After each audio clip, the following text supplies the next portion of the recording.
Well, welcome back, everyone. We always, of course, love to check in with our friends at Animal Management and Welfare. I got Brandi here with us, and you got Gus with you here today, and he is just ready to do some tricks for us. Tell us a little bit about Gus here. So Gus has been with us just a little over a month. Okay. He's about 5 years old. We do believe he is house trained. Okay. He knows some tricks. Love so it. he's going to show you a couple of tricks. Okay, let's see what we got. Okay.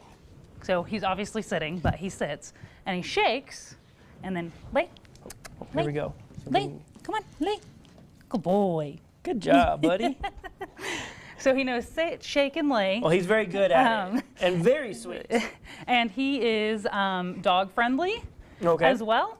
And so all around, he walks on the leash well, so he's really just a pretty good boy. He's one of my favorites. So. Ready for his forever home. And so you were saying that you think maybe he's a hound mix. You said about 5.5 years old, perhaps? Mm-hmm. Okay, perfect. Well, he's extremely sweet. Definitely a good dog, deserving a good home for sure. And so what I always loved at Animal Management Welfare, what y'all do, of course, that any animals you bring to us here on Second Cup, that's thing is if somebody at home falls in love with Gus, they can take him home for free, right? Absolutely, and Gus is fixed, and he's ready to walk out the door today. So. Well, there we go. So if you fall in love with Gus, he is very sweet. Gus. And of course, like I said, maybe already house trained, save yourself a little bit of the house training troubles on that front. So that's, of course, always good. And so talk about just how things are going there, of course, as we get into, you know, these past couple days, how cold it's been out there.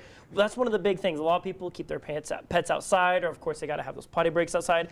What are the best kind of tips, tricks and practices for when it does get really cold outside, but the dogs still have to go outside sometimes? Absolutely. So if your dog has to go outside, I mean, if they have a jacket, that's awesome. If Perfect. they don't, just make sure that you're letting them out for small intervals of time. Right. And if they do have to stay outside, make sure that they have access to food, water, and shelter. So the water does have to stay unfrozen at all times. So that is kind of a challenge sometimes. And then the shelter has to have 3 sides, a roof, and a solid bottom as well. And then perfect. For bedding purposes, we really recommend straw because straw doesn't hold moisture as much, and so it's going to be more warm for the animal. Right. And of course, you know, and that's one of the good things too is the one that's also the easiest is generally one of the cheaper ones, straw.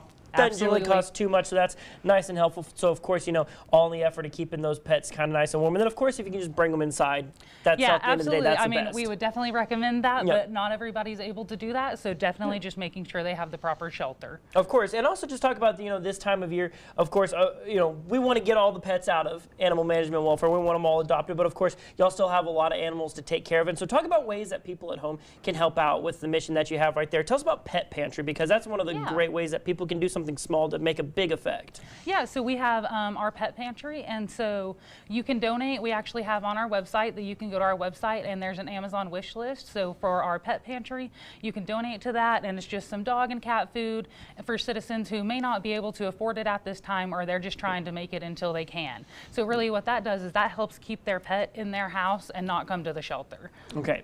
Perfect. And then also talk about just some volunteer opportunities, things like Doggy Day Out, things like that. Yeah, so this month we always have Doggy Day Out, but this month there's Christmas lights, obviously. And so if you want to just come get a dog and take them on a Doggy Day Out trip to look at some Christmas lights, maybe go get a pup cup, and that's small time, and it's going to give them a really good chance for an adoption, get some good pictures of them, and help us market them and get to know their personalities better. Yes, get to meet sweet guys like Gus here for sure. And so where can people go online just to keep up with everything that's going on in Animal Management and Welfare? Just amw.amarillo.gov. Okay, awesome. Well, thank you so much for bringing Gus here with you today. And of course, like I said, if you're falling in love with Gus like we are here at News Channel 10, his adoption fee is completely waived, right? Absolutely.